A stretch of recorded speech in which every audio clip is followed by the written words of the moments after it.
ایک ذرے کے بدن کے برابر بھی ہمارا رب کسی پر ظلم نہ کرے گا.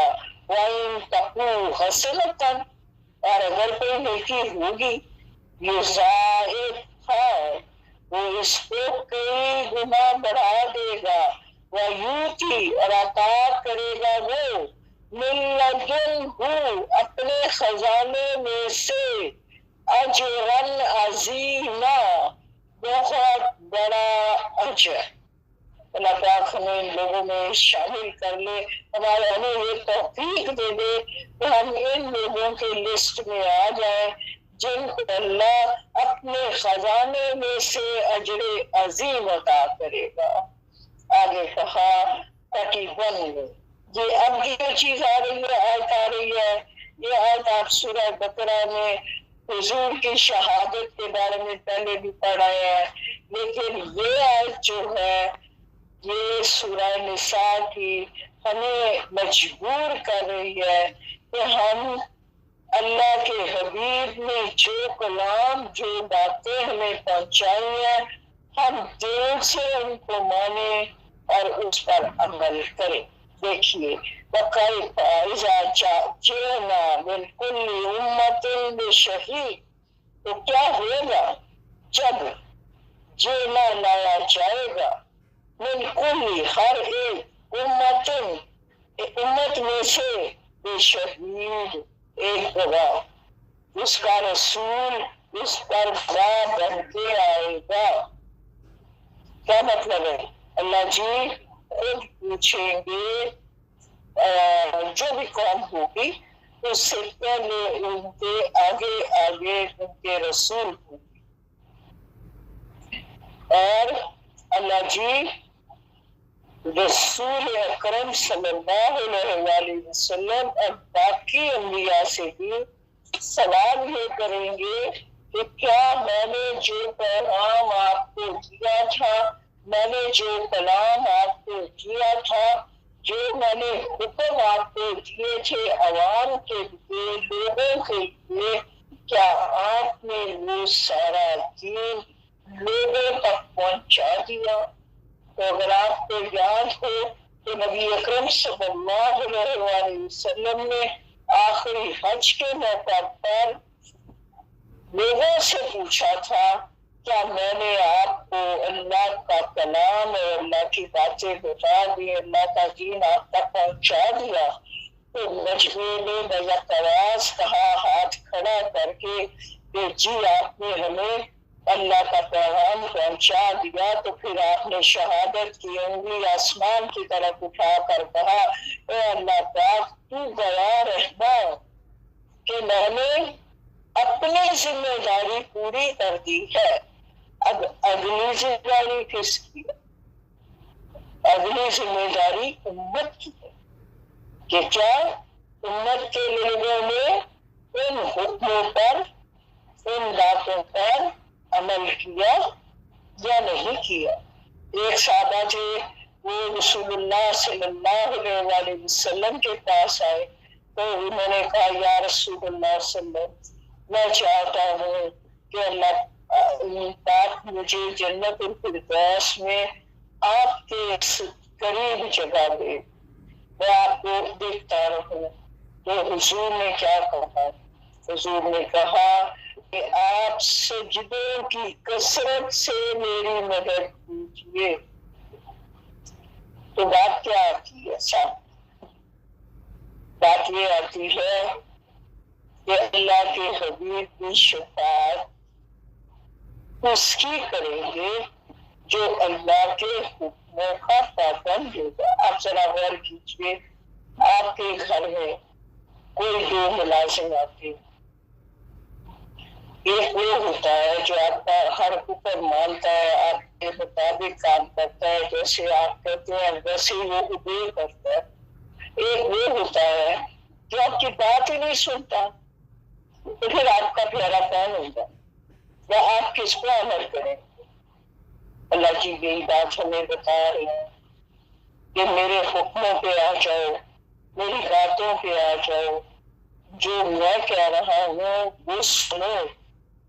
اگر تم وہ سنو گے تو پھر اللہ کے حبیب کے لیے بھی یہ جب آیات پڑھی جا رہی تھی تو ایک واقعہ مشہور ہے عبداللہ بن مسعود روایات میں ہے حدیث میں کہ عبداللہ بن مسعود بہت اچھا قرآن پڑھتے تھے. تو ایک دن اللہ کے حبیب ان سے فرماتے ہیں کہ آپ مجھے قرآن پڑھ کے سنائیے. تو اللہ کے جو تھے عبداللہ بن مسعود فرمانے لگے یا رسول اللہ صلی اللہ علیہ وسلم آپ پر تو قرآن نازل ہوا ہے.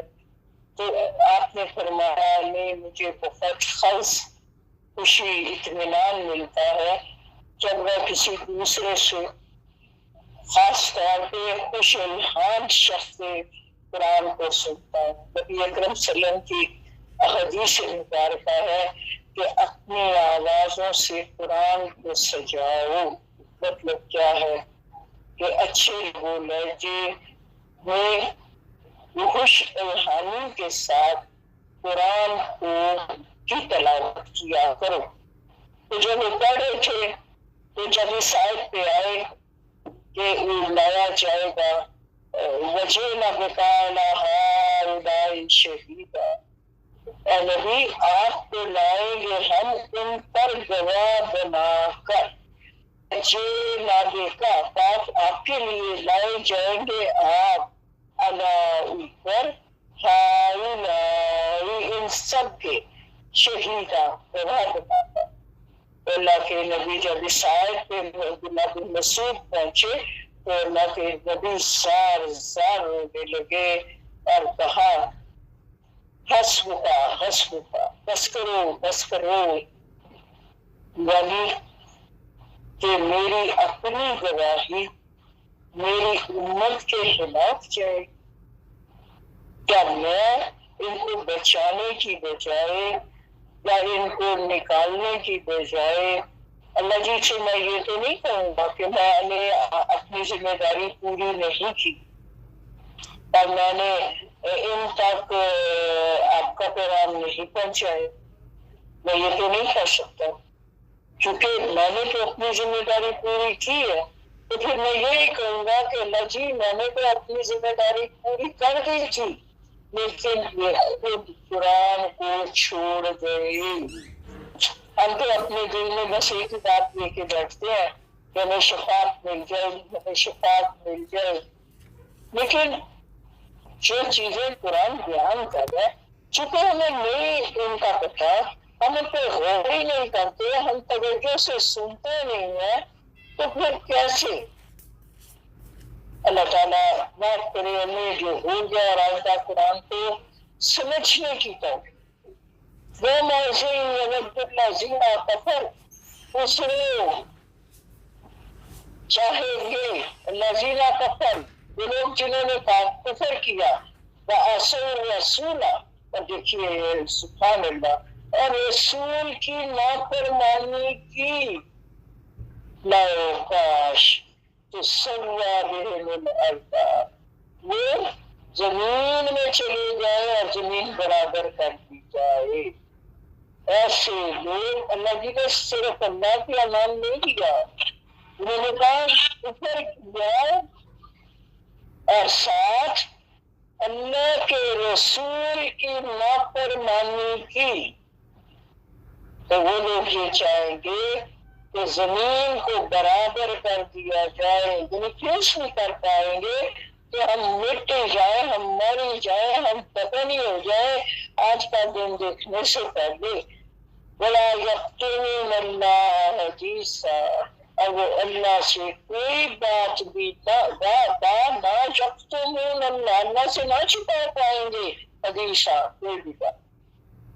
یا الذین آمنوا صاحب ایمان لوگو لا تقربوا الصلاۃ نہ جاؤ تم نماز کے قریب وانتم سکارا جب تم نشے کی حالت میں. روایات میں آتا ہے کہ ایک شخص جو تھے وہ اللہ کے نماز پڑھانے کے لیے آئے تو ابھی شراب کی حرمت کا حکم نہیں آیا تھا.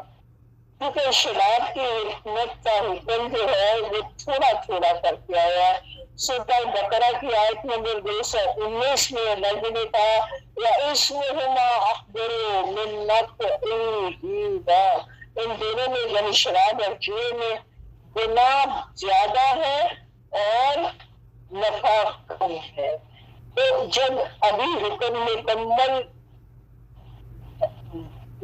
سب نہیں ہوا تھا تو ایسا ہوا کہ ایک شخص مسجد نبوی میں نماز پڑھانے آیا اور اس نے لا اعبدو ما تعبدون کی بجائے اعبدو ما تعبدون کر دیا۔ اب آپ کو پتا ہے کہ لا کے معنی نفی کیا ہے اور اعبدو کا مطلب ہے میں عبادت کرتا ہوں، تو پورا جو تھا وہ الٹے دی۔ تو پھر یہ آیت نازل ہوئی حتی تعلموا ما تقولون، یہاں تک کہ تمہیں معلوم ہو کہ جو کچھ تم کہہ رہے ہو۔ اب بات ہمیں کیا کہ نشے کی حالت میں تم نماز نہ پڑھو، شعور میں جب آ جاؤ تو اس کے بعد نماز پڑھا کرو۔ اب بات یہ ہے کہ جب تک ہمیں یہ معلوم نہ ہو کہ ہم کیا کہہ رہے ہیں، حتی تعلموا تم جان لو، ما تقولون جو تم کہہ رہے ہو۔ تو میری گزارش یہ ہے کہ اگر آپ کو نماز میں پڑھنے والی صورتوں کے اور نماز کے معنی نہیں آتے تو آج ہی ان کو ریوائز کیجیے، ان کو دوبارہ سے تجدید کریں، پڑھیں، زندہ کریں، اس کے معنی پہ غور کریں اور پھر اس کے بعد نماز ادا کریں اور دیکھیں کہ کیا اس میں لذت آپ کو آتی ہے۔ وَلَا جُنُبًا، اور نہ حالت جنابت میں، إِلَّا بَرِي سَبِيلًا حَتَّى تَغْتَسِلُوا، جب تک کہ تم غسل نہ کر لو، نہ کہ راستے سے گزرتے ہوئے۔ اب یہ جو راستے سے گزرتے ہوئے ہیں اس کو مختلف علماء نے إِلَّا بَرِي سَبِيل کے بارے میں یہ کہا ہے کہ ایک تو بات یہ ہے کہ مسجد سے گزرتے ہوئے، یعنی حالت جنابت میں مسجد میں بھی نہیں جانا چاہیے۔ اور کچھ لوگوں نے کہا ہے کہ گزرتے ہوئے اگر آپ کو کسی کام کے لیے مسجد میں جانا ہو تو پھر جا سکتی ہے۔ کچھ نے یہ کہا ہے اس سے مراد سفر ہی ہے۔ آگے کیا کہا، وَإِن كُنتُم مَرَضَىٰ، اگر تم مریض ہو، أَوْ عَلَىٰ سَفَرٍ، یا سفر میں ہو، أَوْ جَاءَ أَحَدٌ مِّنكُمْ، یا تم میں سے کوئی ایک، من الغائط، حاجت قضائے حاجت سے آیا ہے، اور لامستم النساء، یا تم نے اپنی عورتوں سے مباشرت کی ہے، فلم تجدوا ماء، اور پھر تم پانی نہ پاؤ، فتیمموا، تو تیمم کر لیا کرو، صعیدا طیبا، پاکیزہ مٹی کے ساتھ۔ یہ وہ تمام صورتیں ہیں جن میں غسل یا غسل واجب ہے۔ اس میں اگر بیماری غسل سے تو نہیں کر سکتے، بیمار ہے آپ یا حالت سفر میں ہے یا قضائے حاجت کر کے آئے ہیں یا عورتوں سے مباشرت کر دی ہے، تو اس کے بعد اگر پانی نہ ملے تو پھر تیمم کر لیا کرو۔ اب مجھے ایک روایت اس کی پڑھنے کا اتفاق ہوا، وہ دیکھا کہ جب بی بی عائشہ کا ہر دن ہوا تھا حالت سفر میں، اب رہ گئی تھی، تو ایسی صورت میں یہ ہوا تھا کہ قافلہ آگے نکل گیا اور جہاں پڑاؤ کرنا تھا وہاں نہیں پہنچ پائے، تو پھر بی بی عائشہ یہ آیات نازل ہوئی کہ آپ حالت سفر میں بھی ہوں اور پانی میسر نہ ہو تو آپ تیمم کر لیا کریں۔ فامسحوا بوجوهکم وأيديکم، اور اس سے چھو لو، فامسحوا اس کو چھو لو، کس کو؟ بوجوہکم اپنے چہروں کو، وأيديکم یا ہاتھوں۔ اب یہ طریقہ اللہ جی نے سمجھا دیا کہ آپ نے طیب مٹی لے کر اپنے ہاتھوں پہ لگانی ہے، اور اس کے بعد آپ نے تیمم کر لینا چہرے پہ وہ مٹی لگا کر۔ ان اللہ بے شک اللہ کانا ہے عفواً غفورا، بخشنے والا ہے اور معاف کرنے والا۔ آپ کو یاد ہوگا جو حضرت عائشہ سے مروی ہے ليلۃ القدر کی دعا، تو وہ کیا ہے؟ اللہم انک عفو تحب العفو فاعف عنی یا غفور، یا یہی دو لفظ اس میں آ رہے۔ تو یہاں تک جو ہے آیات، اس میں 43 آیات تک ہم نے کیا پڑھا؟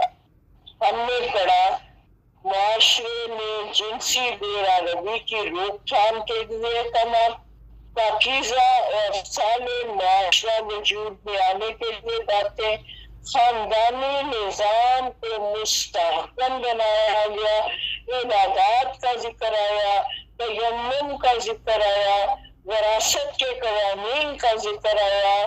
یہ ساری باتیں آپ نے سورہ نساء میں 43 تک پڑھ لیا۔ آگے ٹاپک بدل رہا ہے، انشاءاللہ وہ ٹاپک اگلی دفعہ پڑھیں گے۔ آپ اس کو پھر سے ایک دفعہ دیکھ لو، تو بات آپ کو پوچھنی ہے تو وہ اپنا اسپیکر آن کریں اور اس کو پوچھیں۔ میں نے مختصر طور پہ آپ کو یاد دلا دیا کہ ہم نے کون کون سے احکامات اس میں اب تک پڑھ لیے ہیں، اور تفصیل کے ساتھ۔